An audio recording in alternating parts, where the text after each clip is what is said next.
सरकार का हर आंकड़ा वो है फर्जी।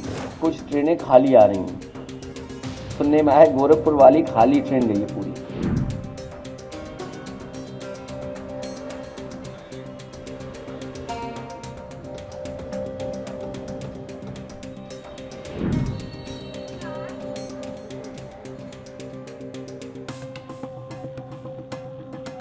चालीस करोड़ से ज्यादा लोग वहां पहुंचेंगे, मतलब अमेरिका की कुल आबादी से ज्यादा। इतनी जनता आई हुई है तो मैं समझता हूँ कि 7 करोड़ से अधिक होंगे, कम नहीं होंगे। अखिलेश जी को भारतीय संस्कृति और सभ्यता से क्या रार है कि बार बार प्रश्न उठाते हैं। अखिलेश जी को यदि केवल तस्वीरें देखने या वहां पर प्रत्यक्ष जाने का मौका मिले तो उनको दिखाई देगा कि एकता, आस्था और भक्ति का महाकुंभ है, जिसमें कि करोड़ों करोड़ों श्रद्धालुओं ने ऑलरेडी अमृत स्नान करने का काम और वहां पर पहुंचने का काम किया है। और 40 करोड़ से ज्यादा लोग वहां पहुंचेंगे, मतलब अमेरिका की कुल आबादी से ज्यादा। एक तरफ तो महाकुंभ की पूरी दुनिया में, पूरे विश्व में चर्चा हो रही है, सनातन और हिंदू समाज की प्रशंसा हो रही है इस पूरे आयोजन के लिए।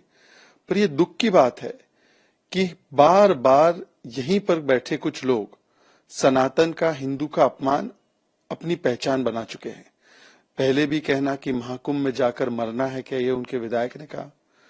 महाकुंभ के विषय में अफजाल अंसारी ने कहा कि एक ट्रेन भरकर वहां पर गांजा फूका जाएगा, मतलब वहां के साधुओं का कितना बड़ा अपमान किया गया। मठाधीश माफिया होते हैं, ये अखिलेश जी ने कहा। शिवलिंग के विषय में जो उन्होंने कहा कि जाकर मुख्यमंत्री के घर में खोज लो, किस प्रकार से इनके चरित्र में या डीएनए में राम भक्तों को गोलियां चलाकर उसका गर्व मनाना है, किस प्रकार से राम मंदिर को बेकार बोला गया राम गोपाल यादव जी के द्वारा। तो सनातन को दो गाली, महाकुंभ को दो गाली ताकि मिले वोट बैंक की ताली, इस प्रकार की बातें करना, ये इनके वोट बैंक की, इनकी राजनीति की प्रणाली बन चुकी है। एक रिपोर्ट सीएआईटी की आई है कि इतने लोग वहां पर पहुंच रहे हैं महाकुंभ में कि लगभग 2 लाख करोड़ की जीडीपी में एक ग्रोथ होगी, क्योंकि इस प्रकार का वहां पर इकोनॉमी जो है बढ़ने वाला है इस पूरे आयोजन से। अब इन चीजों को भी नकारना चाहे तो ये तो वही हो गया ना कि सबूत गैंग पहले सेना से सर्जिकल स्ट्राइक के सबूत मांगती थी, अब सनातन से सबूत मांग रही है। लेकिन जहां भारत के स्वाभिमान, भारत के संस्कृति और सभ्यता की बात आती है, वहां हम सबको एक होकर के उस चीज को मजबूत करने की कोशिश करनी चाहिए। और ये दुनिया में एक भ्रम फैलाने का ये काम करते हैं और स्वयं इसको स्वीकार करते हैं। अभी जाके गंगा में उन्होंने स्नान किया, अरे भाई हरिद्वार में स्नान किए तो आप प्रयाग में जाकर स्नान करिए। 144 साल के बाद ये तिथि आई है, कभी ये कल जब दोबारा होगा हम सब कोई नहीं रहेंगे उसमें से, तो ये हम लोग के लिए अवसर मिला है, उस अवसर का लाभ लें, हम लोग अपने जीवन को धन्य करें, वहां जाकर के स्नान करें, इस पर काम करना चाहिए। लखनऊ में बैठ के बयान देना अलग बात है, और यहाँ प्रत्यक्ष रूप से जो हम लोग बैठे हुए हैं, हम देख रहे हैं, हमारे जितने अखाड़े हैं, जितनी जगह हैं, जितने प्लाट्स हैं, जहां भी आप जाएंगे लोग ही लोग दिखाई दे रहे हैं। और हमने देखा कश्मीर से कन्याकुमारी, और आपने देखा होगा असम के लोग यहाँ हैं, गुजरात के लोग यहाँ हैं, इतनी जनता आई हुई है तो मैं समझता हूँ कि 7 करोड़ से अधिक होंगे, कम नहीं होंगे। क्योंकि पूरा मेला क्षेत्र ऐसा लग रहा था कि पूरा हिंदुस्तान का वास प्रयागराज में ही है।